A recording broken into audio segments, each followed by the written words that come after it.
जय श्री गणेश। बजरंग बली का चमत्कार।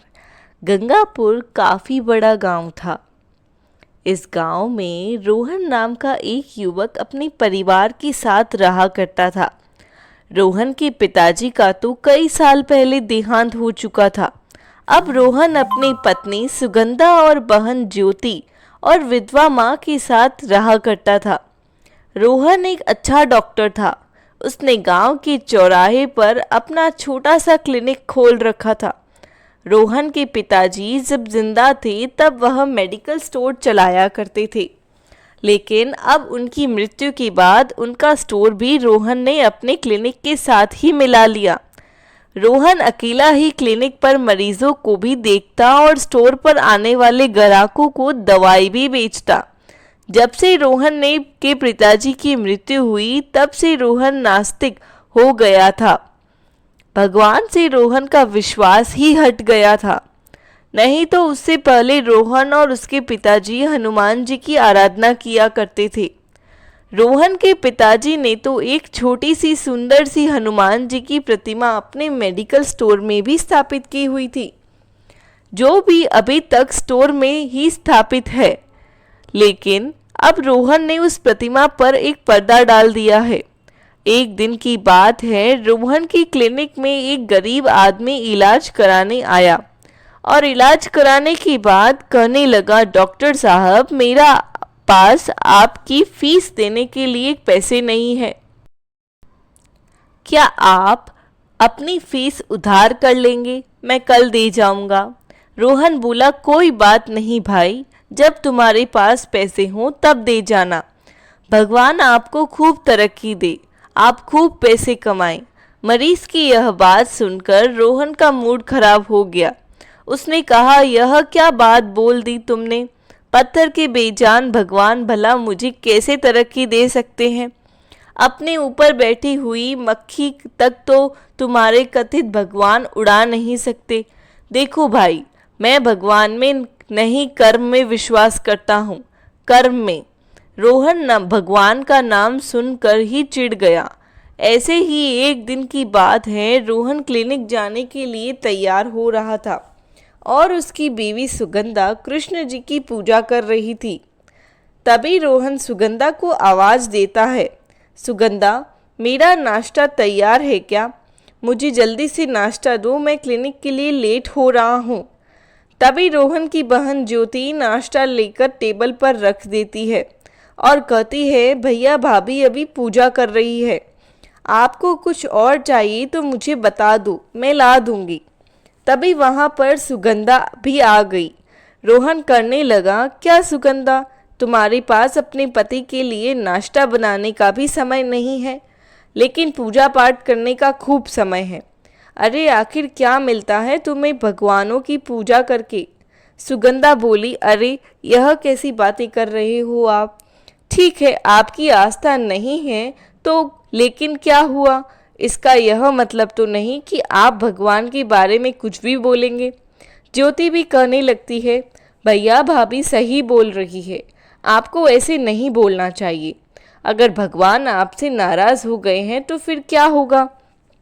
रोहन कुछ खींचता हुआ बोला, तुम्हारे भगवान मुझसे नाराज होते हैं तो हो जाएं, उससे मुझे कोई फर्क नहीं पड़ता। तुम्हारे भगवान जी ना किसी का फायदा कर सकते हैं, ना ही किसी का नुकसान कर सकते हैं। सब अंधविश्वास की बातें हैं। सुगंधा फिर कहती है, सुनिए, भगवान के अस्तित्व को नकारने से भगवान का अस्तित्व समाप्त नहीं हो जाता। ईश्वर सर्वशक्तिमान है, उसने ही संसार को बनाया है। भगवान ही हम सबको संसार में पैदा करता है और वही हमारी रक्षा करता है। रोहन कहता है, अच्छा, भगवान ही सबकी रक्षा करते हैं तो ज़रा बताओ, उस समय तुम्हारे भगवान कहाँ थे जब मेरे पापा का हार्ट फेल हो जाने से वह मर गए थे? पता है तुम्हें मैंने भगवान से कितनी प्रार्थना की थी, तो उन्होंने मेरे पापा की रक्षा क्यों नहीं की? सुगंधा बोली, अब मैं आपको कैसे समझाऊं? भाग्य में जो लिखा होता है इंसान के साथ वही होता है। विधि के विधान को भगवान बदलते नहीं हैं। भगवान के नाम से ही रोहन को चिढ़ हो जाती है। वह किसी को भी समझाने से समझने को तैयार ही नहीं होता। इसलिए रोहन अपनी पत्नी से भी चिढ़ गया और बिना नाश्ता किए ही घर से चला गया। ऐसे ही एक दिन की बात है, रोहन अपने घर से अपने क्लिनिक की तरफ जा रहा था कि तभी उसे रास्ते में एक महिला मिली और कहने लगी, सुनो भैया, क्या तुम मुझे बताओगे पुजारी रामनाथ जी का घर कहाँ है? रोहन उसे पता समझने लगता है। देखिए, आप यहाँ से सीधा चली जाइए, आगे जाकर एक सरकारी नल आपको मिलेगा। उस नल के बराबर वाली गली में ही पुजारी का घर है। महिला करने लगी, देखो भैया, मैं बहुत देर से पुजारी का घर ढूंढ रही थी, लेकिन मुझे मिल ही नहीं रहा था। तुमने मुझे सही पता बताकर मेरी परेशानी दूर कर दी। भगवान तुम्हारा भला करे। भगवान तेरा धन्यवाद। यह बात सुनकर तो रोहन फिर चिढ़ गया। अरे वाह, तुम्हें पता मैंने बताया है और धन्यवाद भगवान को दे रही हो। भगवान को धन्यवाद देना था तो पता भी अपने भगवान से ही पूछ लेती ना। यह बोलकर रोहन आगे बढ़ गया। वह महिला मन से सोचने लगी, बड़ा ही अजीब आदमी है, यह भगवान को धन्यवाद देने पर कैसे चिढ़कर चला गया। ऐसे ही एक दिन की बात है, रोहन अपने मेडिकल स्टोर पर एक ग्राहक की दवाइयाँ निकाल रहा था। तभी एक धार्मिक संस्था के कुछ लोग चंदा इकट्ठा करने के लिए रोहन के पास आए और कहने लगे, रोहन बाबू, हनुमान मंदिर का मेन गेट बहुत ही जर्जर हो रहा है, गेट की मरम्मत करवानी है। हनुमान जी के नाम पर कुछ चंदा हमें भी दे दीजिए। रोहन उनसे बोला, देखिए, गरीबों की मदद के लिए या समाज की भलाई के कामों के लिए चंदा दिल खोल कर दे दूंगा, लेकिन किसी भगवान के लिए चंदा नहीं दूंगा। यह सुनकर उनमें से एक व्यक्ति बोला, डॉक्टर साहब, तुम्हारे पापा तो हनुमान जी के बहुत बड़े भक्त थे, लेकिन तुम यह कैसी बातें कर रहे हो? क्या हो गया है तुम्हें? अरे भैया, यह डॉक्टर नास्तिक हो गया है, भगवान के बारे में उल्टी सीधी बातें बोलता है। चलो इसकी दुकान से चलो, आगे चलते हैं। सारे लोग वापस चले गए। फिर थोड़ी देर बाद शाम हो गई और अचानक ही मौसम भी खराब हो गया। लाइट भी चली गई और रोहन सोचने लगा, अरे आज यह मौसम अचानक खराब कैसे हो गया, ऊपर से लाइट भी चली गई। मोमबत्ती जला देता हूँ। रोहन मोमबत्ती जलाकर अपने स्टोर में बैठ गया। फिर हल्की हल्की बारिश शुरू हो गई।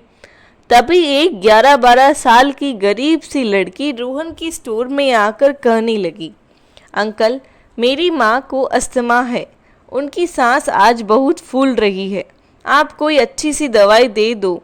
रोहन बोला, अच्छा, पीने का एक सिरप दे देता हूँ, दिन में 2 बार पिला देना और आराम आ जाएगा। लड़की बोली, ठीक है, दे दीजिए। जैसे ही रोहन दवा देने के लिए रैक की तरफ पलटता है, हवा का झोंका आया जिससे मोमबत्ती बुझ गई। धत तेरी की, मोमबत्ती भी बुझ गई। फिर रोहन ने अंधेरे में ही टटोल कर एक सिरप उठाया और उस लड़की को दे दिया। लड़की वह सिरप लेकर चली गई। फिर थोड़ी देर बाद लाइट आ गई। अचानक ही रोहन की नज़र उस खाली जगह पर पड़ी जहां से सिरप उठाकर उसने उस लड़की को दिया था, और फिर रोहन घबरा गया। अरे ओ नो, मुझसे इतनी बड़ी मिस्टेक कैसे हो गई? मैंने अंधेरे में उस लड़की को अस्थमा की जगह खटमल मारने की दवाई दे दी। उसकी माँ तो उसे पीकर मर जाएगी। अब मैं क्या करूँ? मैं तो उस लड़की को जानता भी नहीं, वह कहाँ रहती है मुझे तो यह भी नहीं पता। नहीं तो मैं उसके घर जाकर अपनी गलती सुधार लेता। अब मैं क्या करूं? मैंने इतनी बड़ी लापरवाही क्यों की? मुझे दवाई देने से पहले चेक करना चाहिए था। आज मेरी गलती से उस बेचारी की लड़की की माँ मर जाएगी। मैं क्या करूं? अब क्या करूं? रोहन को अपनी लापरवाही पर अपने ऊपर गुस्सा आ रहा था। पश्चाताप के कारण रोहन की आंखों से टप टप आंसू बहने लगे। दुविधा और बेचैनी रोहन को बुरी तरह सताने लगी। तभी रोहन के सामने उसके पिताजी की आत्मा प्रकट हुई और कहने लगी, क्या हुआ मेरे बेटे? तू तो बहुत समझदार और हौसले वाला इंसान है, फिर आज तू घबरा क्यों रहा है? रोहन पिताजी की आत्मा की सारी बात बता देता है। तो आत्मा कहती है, रोहन तू घबरा मत मेरे बेटे, बजरंगबली की महिमा अपरंपार है। हनुमान जी तो संकट मोचन है, वह सभी के संकट दूर करते हैं। तुम सच्चे मन से हनुमान जी को पुकारो, उनसे इस संकट को दूर करने की प्रार्थना करो। मुझे पूरा विश्वास है कि मेरे संकट मोचन हनुमान जी तुम्हारा यह संकट अवश्य हर लेंगे। रोहन बोला, लेकिन पापा मैं तो नास्तिक हो चुका हूँ, मुझे तो किसी भी भगवान में विश्वास ही नहीं रहा। फिर भला हनुमान जी प्रार्थना कैसे सुनेंगे? बेटा, हनुमान जी या कोई भी भगवान अपने भक्तों से कभी नाराज नहीं होते। तुम एक बार सच्ची श्रद्धा से बजरंगबली से प्रार्थना तो करो, वह तुम्हारी गलती को माफ़ कर देंगे और तुम्हारा संकट भी दूर कर देंगे। यह कहकर आत्मा वहाँ से गायब हो गई।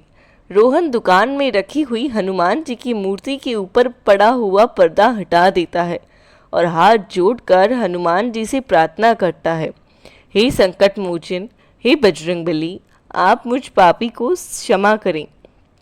आप कोई ऐसा चमत्कार दिखा दीजिए भगवान जो उस बेचारी लड़की की माँ की जान बच जाए, नहीं तो मैं भी वही दवाई पीकर अपनी जान दे दूंगा। रोहन हनुमान जी से दया की प्रार्थना करते हुए गिड़गिड़ाने लगा। तभी वही लड़की दुकान पर आई और कहने लगी, अंकल, जब मैं दवाई लेकर अपने घर की तरफ जा रही थी तो पता नहीं कहाँ से एक बंदर आया और मेरे हाथ से दवा की शीशी छीन कर भाग गया। क्या आप मुझे दवा की दूसरी शीशी दे दोगे? लेकिन मेरे पास और पैसे नहीं हैं। हनुमान जी का यह चमत्कार देखकर रोहन तुरंत हनुमान जी को धन्यवाद देने लगा। सचमुच आपकी महिमा अपरंपार है प्रभु।